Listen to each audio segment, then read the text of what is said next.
내란 특검이 윤석열 전 대통령 체포영장을 전격 청구했습니다. 특검 임명 12일만, 수사 개시 엿새 만인데요.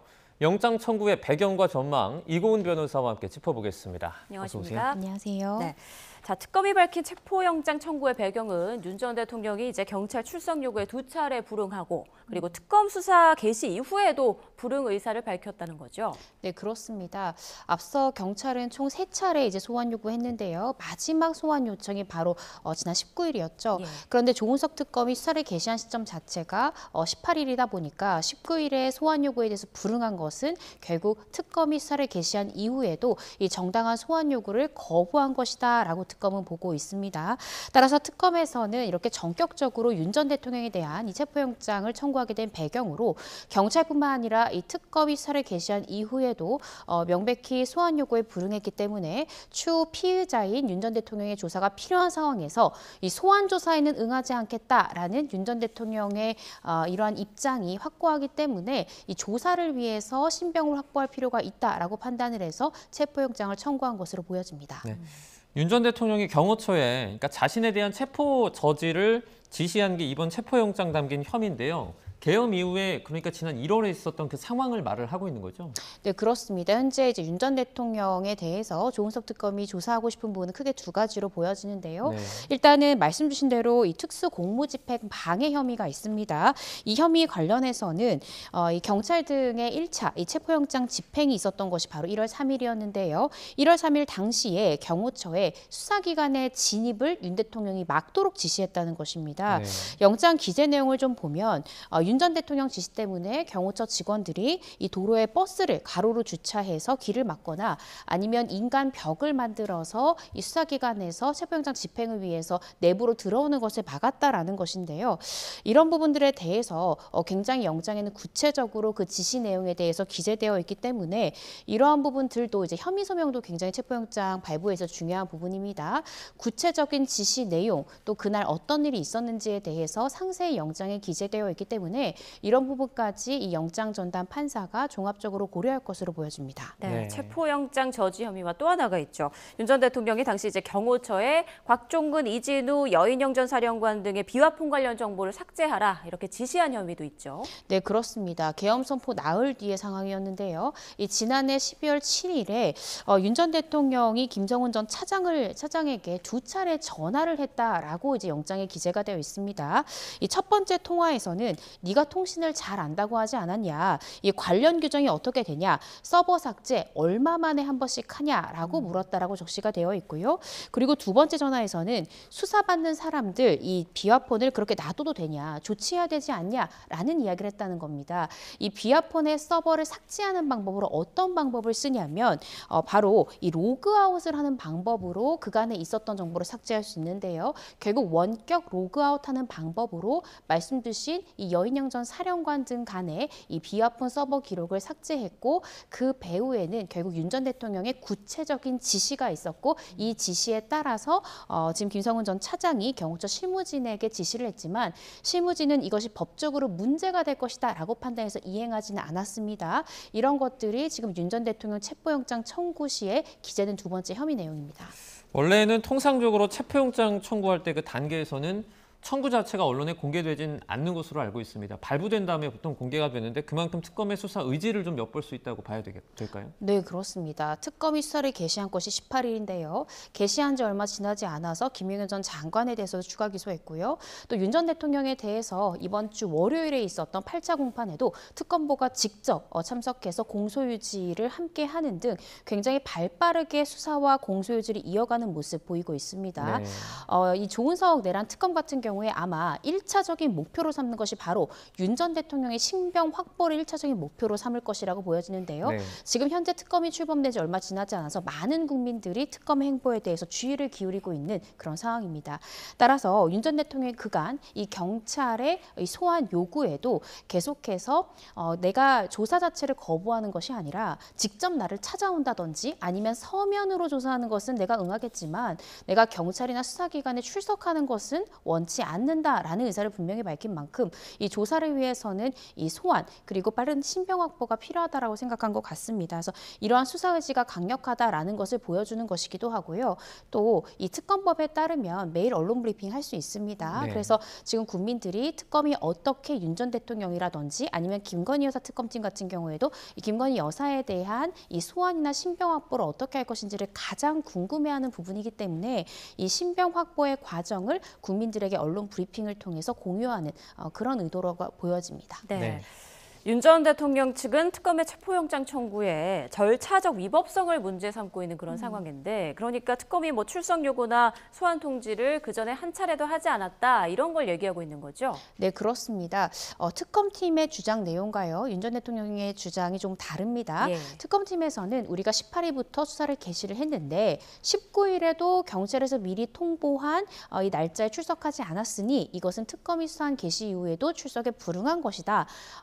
여기에다가 또 한 가지 더 추가적으로 본 것이 이번 주 월요일에 있었던 8차 공판에서 윤 전 대통령 측에서 주장했던 것이 특검은 위헌성이 있다라는 겁니다. 따라서 위헌법률심판 제청 신청을 통해서 특검법에 대한 위헌성을 다투겠다. 특검에 의한 추가 기소나 공소 유지 상당하지 않다라고 주장한 만큼 이후에 특검팀의 소환 요구가 있더라도 이러한 윤 전 대통령의 공판에서의 모습을 보면 조사 요구에 불응할 것이다라고 특검팀은 보고 체포영장 청구한 것이고요. 반면 윤 전 대통령 측에서는 우리가 소환 요구를 거부한 것은 경찰이지 특검이 아니라는 겁니다. 경찰에 대해서 우리가 몇 차례 조사를 거부했던 부분을 두고 별개의 수사기관인 특검에서도 불응할 것이다 라고 단정하는 것은 옳지 않고, 우리는 특검으로부터 구체적인 일시를 통보받고 조사 요구를 받은 바 없기 때문에 특검에서 얘기하고 있는 특검에도 출석하지 않을 것이다 라는 이 전제 자체가 틀렸다는 것이고요. 별개의 수사기관인 만큼 우리는 아직까지 특검의 검사실 정보랄지 특검 사무실의 위치랄지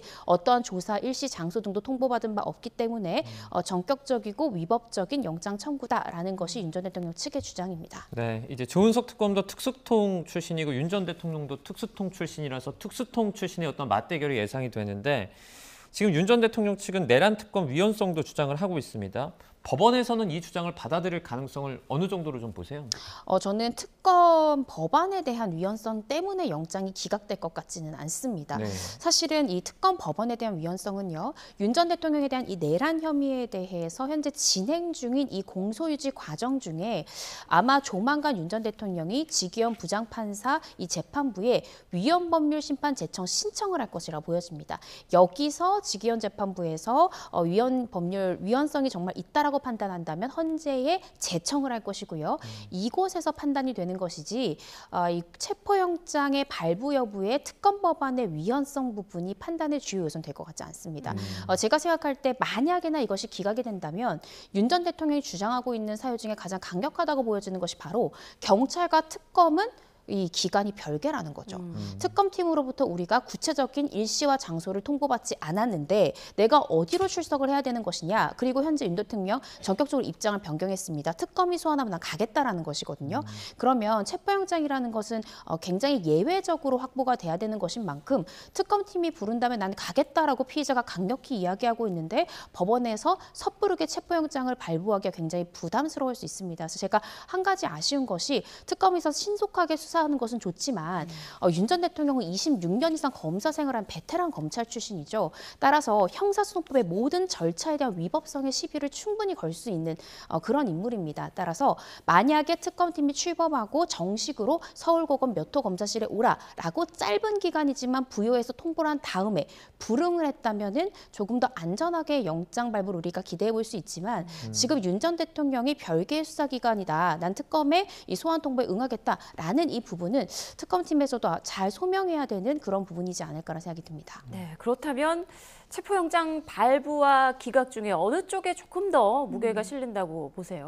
과연 별개의 수사기관으로 봐야 되느냐, 예. 아니면 수사의 연계성이 있지 않습니까? 경찰로부터 수사받은 모든 기록을 받았고 심지어는 검찰에서 공소유지하고 있는 사건마저도 특검에서 그대로 연속적으로 받아 재판을 하고 있습니다. 그래서 영장 전담 판사가 수사의 연속성이 인정된다라고 보면 이 영장이 발부될 가능성이 높다라고 보여지고요. 예. 별개의 수사기관이다라는 윤 전 대통령 측의 주장이 힘을 실른다면 기각할 가능성도 있습니다. 그런데 만약에 기각이 된다 하더라도 아마 만약에 기각되면 이 특검에서는 빠른 시간 이틀 안에 그러면 소환을 하겠다. 이틀 안에 출석하라 아마 요구를 바로 할 가능성이 높거든요.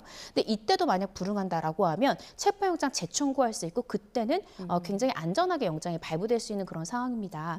따라서 과연 별개의 기간으로 볼 것인가 아니면 연계성을 갖는 기간으로 볼 것인가 이 부분이 영장 발부에 있어서 가장 중요한 포인트지 않을까 싶습니다. 네, 그러면 그 체포영장 발부 여부는 언제쯤 나옵니까?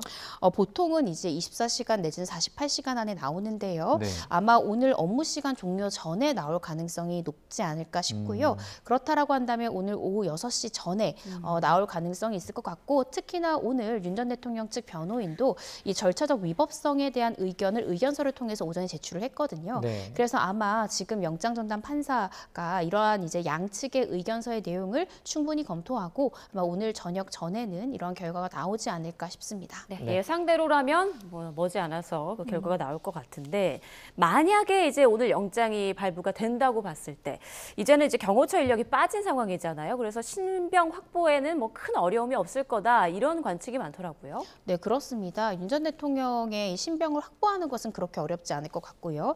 이 체포영장의 유효기간을 얼마나 잡아서 영장이 발부될지는 모르겠습니다만 보통 일주일 정도의 영장 유효기간을 보통 기재해서 발부를 합니다.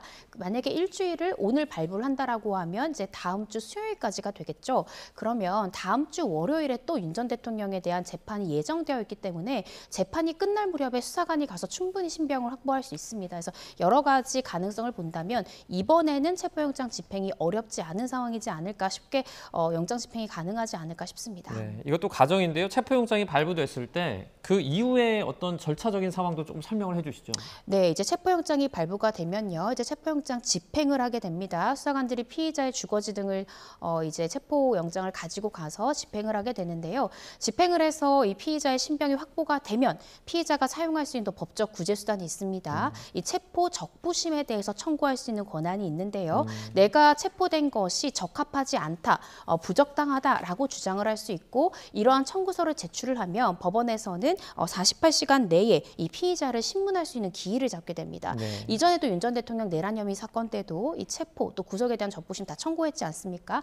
만약에 체포가 된다고 하면 저는 거의 확실하게 아마 이러한 제도를 이용할 가능성이 높다라고 생각이 드는데 신문기일을 열어서 만약에 해당 신문기일을 담당하는 판사가 체포가 위법하다라고 생각이 들면은 석방할 수도 있는 것이고요. 아니면 그렇지 않다라고 판단을 하면 그대로 유지가 될 수 있습니다. 이런 체포 시한 동안에 48시간 동안 아마 내란 특검팀에서는 신병이 확보된 윤 전 대통령에 대해서 특수공무집행 방해 그리고 경호처법상의 다양한 혐의에 대해서 조사를 시행하지 않을까 싶습니다. 네, 특검의 첫 시험대다 이런 얘기까지 나오고 있는데 만약에 영장이 발부되지 않으면 별도의 소환 요구 없이 영장을 청구한 특검에 어떤 책임론이 또 나오진 않을까요? 어떻게 보십니까? 네, 그래서 제가 이 특검팀이 한 번이라도 특검팀이 꾸려진 다음에 일시 장소를 기재한 소환 요구서를 서면으로 보낸 후에도 불응했을 때 영장을 청구했더라면 더 좋았지 않았을까를 생각하는 것이 세 개의 특검팀이 지금 출범을 했는데 첫 강제 수사에 나선 것입니다.